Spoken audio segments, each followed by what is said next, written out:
Кутман таңыңыздар менен дагы бир жолу урматтуу телекөрүүчүлөр. Ардактуу телекөрүүчүлөр, баланын толук кандуу өнүгүүсүндө анын улгуу жөндөмүнүн дагы орду чоң. Анткени ал сүйлөгөндү, айлана чөйрөнү таанып билүүнү угуу аркылуу үйрөнөт. Эгер угуу көйгөйүндө убагында аныкталбаса, бул бара-бара баланын тилинин кечигиши, ошондой эле башка социалдык көйгөйлөрдүн пайда болушуна алып келиши мүмкүн. Андыктан бүгүн биз бул темада кененирээк сүйлөшүү үчүн студияга сурдопедагог, логопед жана дефектолог Акчолтой Казакбаеваны чакырганбыз. Кутман таңыңыз менен. Кутман таңыңыздар менен, саламатсыздарбы? Кош келдиңиз биздин студиябызга. Анан ошол бизде азыр көп тил өнүгүүсүнөн кечиккен балдар көп кездешип атат. Анан аны ошол мен көп практикада да угуп калам да, бир 4-5 жашка чейин чыкканга чейин баланын ошо угуу жөндөмү начар экенин билбей, башка жерден көйгөйлөрдү издей беришкен учурлар көбүрөөк кездешет экен. Айтсаңыз, ошол ымыркай кезинде баланын угуусунда бир мүчүлүштүктөр бар экенин ата-эне мындай өз алдынча байкай алышабы? Ооба, ата-энелер өз алдынча байкай алат. Эң биринчи эле бул ымыркай төрөлгөндө эле төрөтүүнүн угуу скринингинен өтүшү керек. Азыр Кыргызстандын көп төрөтүүлөрүндө угуу скринингинен өтүү мүмкүнчүлүгү бар. Биздин Ысык Көл областы боюнча ушу Каракол төрөтүүндө дагы угуу скринингинен өтүүгө мүмкүнчүлүктөрү бар. Бишкектин көп төрөтүүлөрүндө, Ош облустарында азыр ушундай жакшы мүмкүнчүлүктөр каралган.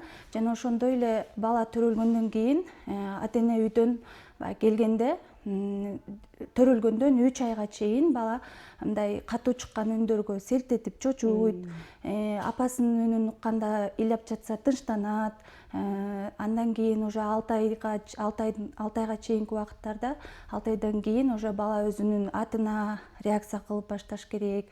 Үн чыккан жакты издеп, мисалы үчүн үнү чыккан оюнчуктарды карап, шылдырап, каякта издеп жатса, анда баланын угуусу жакшы деп болот. А эгер ошол реакцияларга көңүл бурбаса, анда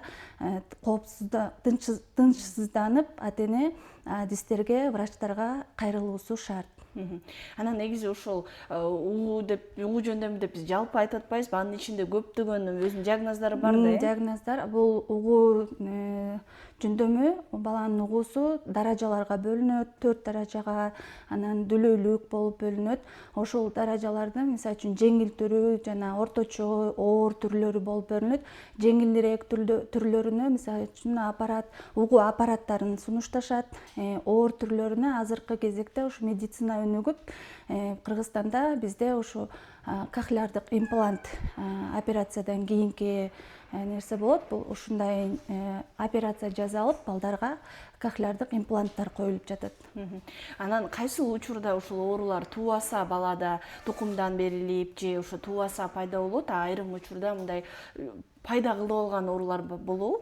Мисалы үчүн кулактан тез ирең агып турса, балада дайыма кулак оорусу тез катталса, ушул нерселер дагы балага кулак оорусуна алып келет. Жана ошондой эле бала эненин боюнда бар кош бойлуу кезинде дагы түйүлдүктө дагы болуп, бала кулагынын угуусу начар болуп төрөлүп калышы мүмкүн. Ошондуктан эне кош бойлуу кезде өзүн жакшы карап, жанагыдай сасык тумоо, грипп оорулары менен оорубаганга аракет кылып, ашыкча жанагыдай дары дармектерди ичкенден алыс болушу зарыл. Андан тышкары балада ошо кийинки төрөлгөндөн кийин дагы катуу жанагыдай ошо сасык тумоо оорусуна чалдыгып калганда дагы азыр антибиотиктерди көбүнчө врачтар берип коюп атышпайбы? Ошол нерселерди алуудан дагы кичине кооптонуш керек. Баланы оорутпай жакшы бакканга аракет кылыш керек да. Ал эми тубаса да төрөлүшү мүмкүн, баягы тукум куучулук да болот. Төрөлгөндөн кийин дагы ушундай оорулардын аркасында пайда болушу мүмкүн да. Ошол тубаса же төрөлгөндө пайда болгон кемтиктер булар дароо эле билиниш керекпи? Ошол эле мисалы ооруканадан чыкканга чейин. Же булар ар кандай учурларда кийинчерээк байкалып калабы? Кээ бир эми баягы баласына жакшы карап, өзүнүн баягы этаптары болот да баланын өнүгүүсүндөчү. 1 жашта мындай баягы 2 жашта бул нерсени кылыш керек, 3 жашта аны жакшы баягы өзү байкап неме кылган ата-эне убагында байкап адистерге кайрылып билсе болот. Кээ бир ата энелер баягы бизде кыргыздарда бар да, атасы кеч сүйлөгөн, анан апасы кеч сүйлөптүр, сүйлөп кетет деп баягы ошо убакытты өткөрүп алышат. Сиз айткандай ошол жана таптакыр укпай калганда байкаганга жеңилирээк го дейм да, баттыраак ата энелер ошо ар кандай добуштарга реакция кылбай жатат депчи. А кээ бир учурларда ошол процент менен бир кулагы азыраак процентте угуп калган же эки кулагы тең ушундай 100% эмес, андан ылдый уккандар бар экен да. Ушул учурларда ата энелер мындай бала чала була угуп атпайбы? Кыйналып калат болуш керек аныктай албай. Аныктай албай кыйналат, анан көбүнчө баягы эркелеп жатат дегенде, анан баягы айрым учурда телевизорго алаксып калат бала, же ойногон убактарда баягы өзүнүн баягы эмесине кирип кеткен убактарда, же ошол убактарда баягы ата эне деп көп көңүл бурбайт, но негизи байкалыш керек. Муну баягы өзүнүн баласын жакшы карап, этаптарын билген ата эне негизи баягы дароо эле байкаш керек да. Ошо алгачкы белгилери кандай болот? Мисалы, кээ бир балдар ата эне мындай сүйлөп атканда оозду карап, ошого жараша байкап алат деп мындай жалпы тараган белгини билебиз да. Өнчө ошо угуусу начар балдар, буларда баягы бизде көрүү эмеси күчтүү болот да, зрительный контакт деп коет, зренияга. Ошого мындай сизди көзгө карайт, анан эриңге карайт, арттан карап, бала артта карап ойноп турган жакта мындай атын атап чакырса карабайт. Башка комнатада, мисалы үчүн, башка баланы, нормотипичный баланы атын атап чакырсаң чуркап келет да, аларда ошол нерсе жок болот да. Мисалы башка бөлмөдө ойноп жатса, атын атап чакырса келбеши мүмкүн. Телевизордун үнүн катуу коюп көрүшү мүмкүн, ошол нерселерден байкалат. Азыр балдардын тили чыкпай атса, ошо логопед, дефектологторго көбүрөөк алып барышат да. Сизге окшогон ошо сурдопедагогторго алып келген ата энелердин мындай балдарда кайсыл диагноз менен көбүрөөк келип отушат? Эки тараптуу дүлөйлүк деп азыр ушундай двусторонняя сенсорно-невральная глухота дейт. Анан тугоухость деп. Бирок азыр эң көп кездешкени ошо аябай оор түрүндөгүлөр да, 4-чү даражадагы, анан ошо эки тараптуу дүлөйлүк көбүнчө коюлат. Анан азыр ошо Кыргызстанда эң жакшы мүмкүнчүлүк болду. Бизде 2018-жылдан бери ошундай оор диагноз коюлган балдарга кохлеардык имплант аппараты коюлат. Бул операциянын жардамы менен болот.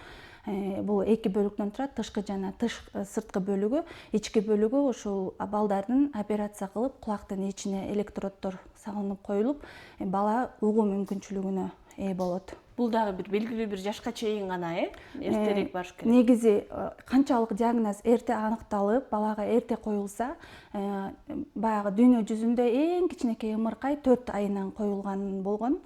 Бизде тилекке каршы баягы кыргыздарда баардыгы кеч кайрылгандыгы үчүн азыркы эң кенже талапкерлер 1,5 жаш, 2 жашында коюлуп жатат.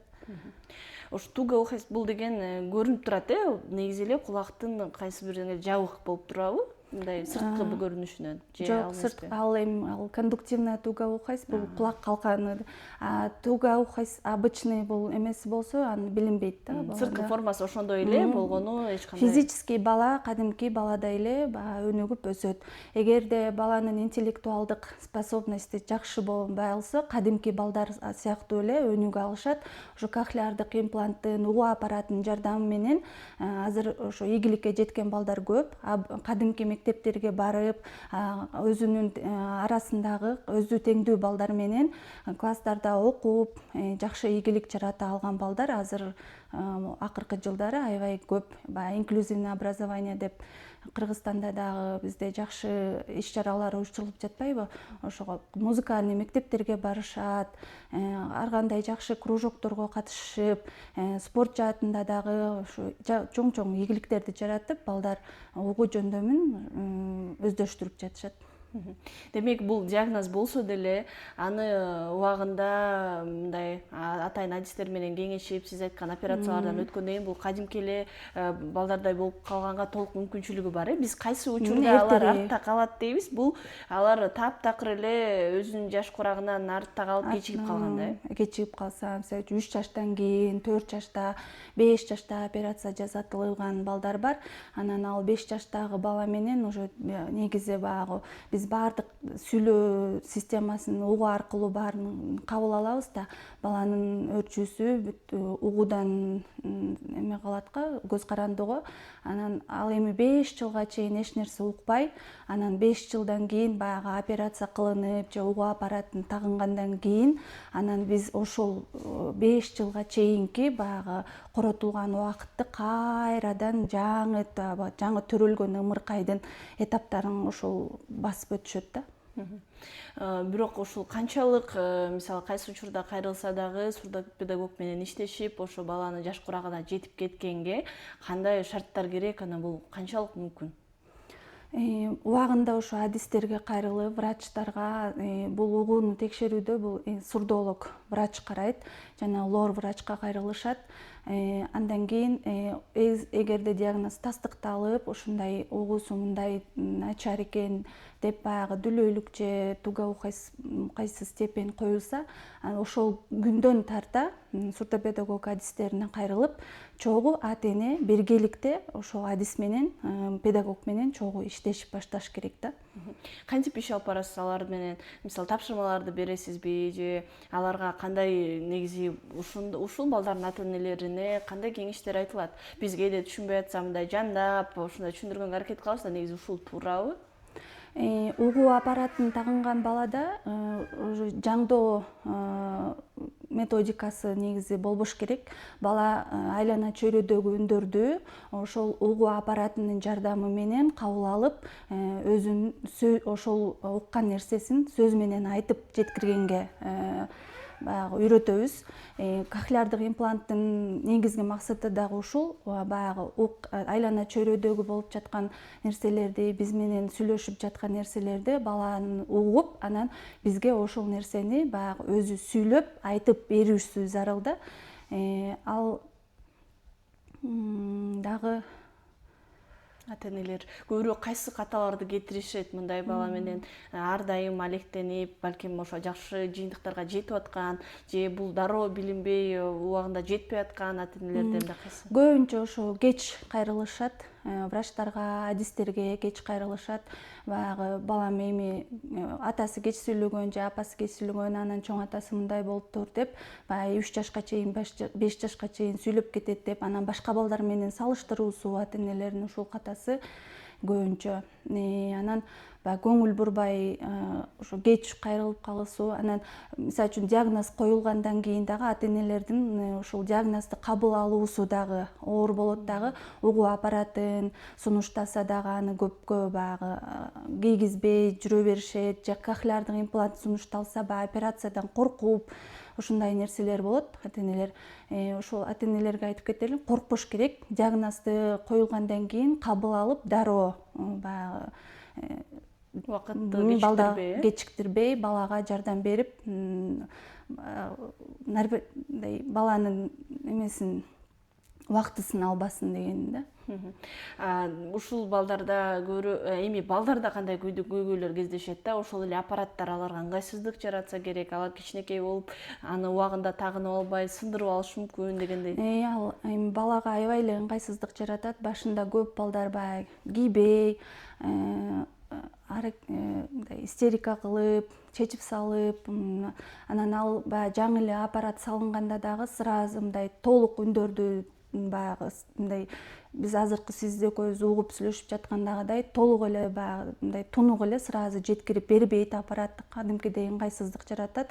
Ошол анан ал жылына 2 жолу настройкага барып туруш керек, кохлеардный импланттычы.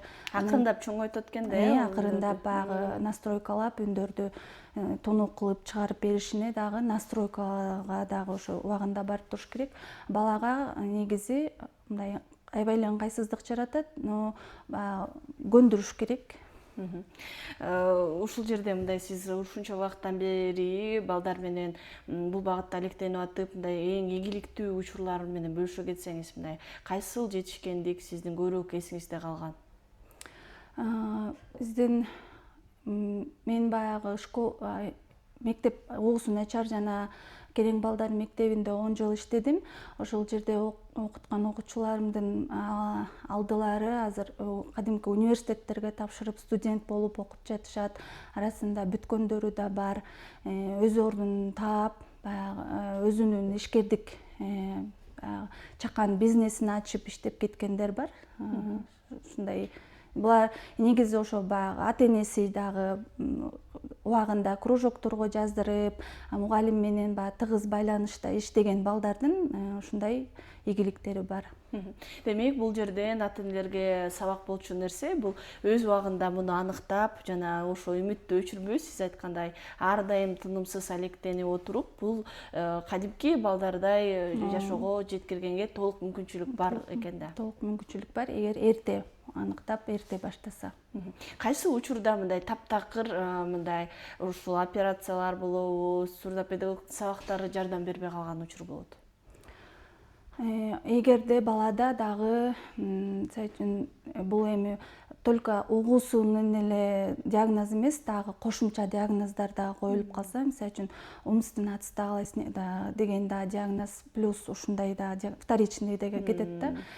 Бул эми баягы акыл эсинин кичине арта калышы да ушул убактарда, анан такыр эле баягы баланы коомго аралаштырбаганда ата-эне атайын мисалы үчүн кохлеардык имплант же угуу аппаратын тагынбаса, анда бала кадимки балдар менен баягы мектептерде окуй албайт. Атайын дүлөй балдардын же баягы угуусу начар балдардын мектептеринде, бала бакчаларында тарбияланыш керек. Эгер ошондой мектептерге же бала бакчаларга дагы берип окутпаса, анда ушул балдарда баягы ушундай арта калуу көйгөйлөрү жаралат да. Эми азыркы акыркы биздин жылдарда аутизм диагнозу да көп кездешип жатат. Угуусу начар жана баягы плюс аутизм синдрому, аутизмдин белгилери бар балдар дагы кездешип жатат. Ушундай балдарда дагы баягы результат кичине кечирээк, жайыраак болот. Демек, ошо жалгыз эле кулагында көйгөй жаралса, бул балдар менен иштешүү оңой жана жыйынтыкка тезирээк жетсе болот. Сиз айткандай ошол аутизм же башка өнүгүүлөрдөн артта калган же жана хронический оорулары барларда бул дагы өнүгүүнү кечеңдетип көйгөйдү жаратат экен да. Жалпы элечи ушул бизде азыр айтып атпайбызбы, балдар гаджетте көбүрөөк отурат депчи, ушул гаджеттер канчалык балдардын сүйлөө өнүгүүсүнө, анын ичинде ушул бир кулак, көздүгө дагы бир таасирин тийгизет деп биз жалпы айтабыз да, ушул канчалык чын? Эми негизи чындыгында баардык эле гаджеттер, телевизорлор таасир берип жатат азыркы убакта. Баланын сүйлөөсү анткени бала баягы виртуалдык жашоодо көбүрөөк жашап, айлана чөйрөдө эмне болуп жатканын байкабай, сезбей калып жатышат.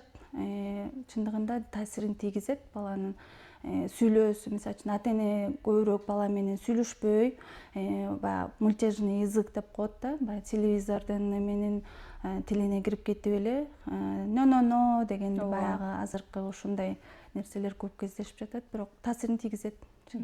Ошо баланын биз жогорудан бери кечки айтып атпайбызбы, баланын сүйлөө өнүгүү жөндөмдөрүнө угуунун таасири чоң, ал баардык нерсени угуу аркылуу үйрөнөт депчи.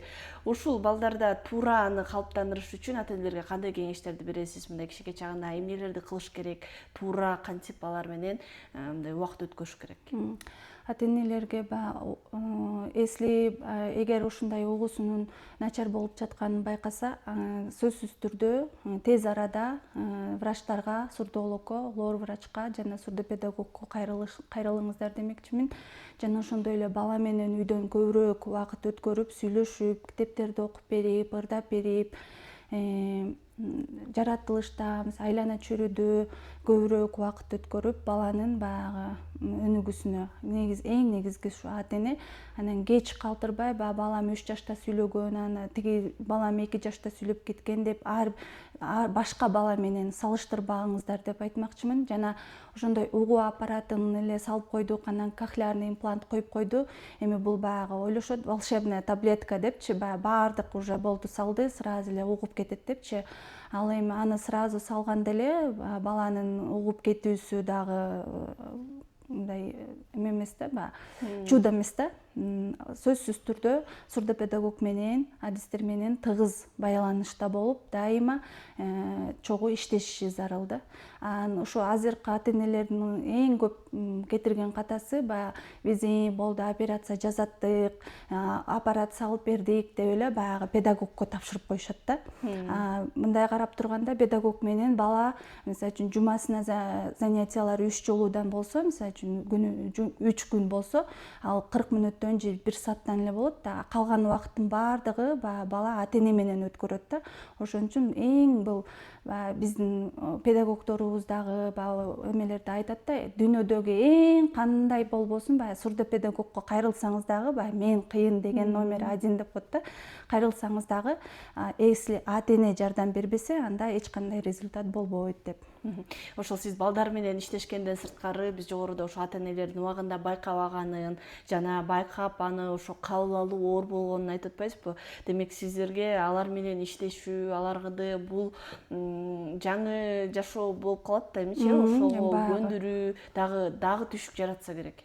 Башында баягы жаңы диагноз коюлганда балдарда ошо оор болот. Анан сиз айткандай жана ийгилик жараткан балдардын историяларын айтып берип, мына коркпоңуз, бул дагы кадимки бала сыяктуу эле сиздин коомго кошула алат, ошо жардам бериңиз деп түшүндүрүү иштерин жүргүзөбүз. Чоң рахмат сизге, бизге бөлүнгөн убакыт соңуна чыгып келатат. Эфир соңунда демек ошо балдарда ушундай көйгөй жаралып аткан ата энелер болсо, же алды менен уже билип ошо жашап аткан ата энелер болсо, аларга кеңештериңизди айта кетсеңиз болот. Кандай сунуштар, кеңештер болот? Ата энелерге кеңешим, ошо диагноз коюлса коркпоңуздар, туура кабыл алып, угуу аппаратын тагынуу сунушталса, кохлеардык имплант тагууну сунушталса, коркпой эле ошол нерсени кабыл алып, эртерээк баштаңыздар деп айтмакчымын. Жана ошондой эле педагог менен тыгыз байланышта болуп, бала менен чогуу иштешиңиздер демекмин. Чоң рахмат сизге, таң эртең убактыңызды, жумушка чейинки убактыңызды бөлүп, ошо ата энелерге баалуу кеңештериңиз менен бөлүшкөнүңүзгө ыраазычылык билдиребиз. Чындап эле бул көпчүлүк ата энелерге шык жана ошол бир жакшы пайдалуу маалыматтар болду окшойт.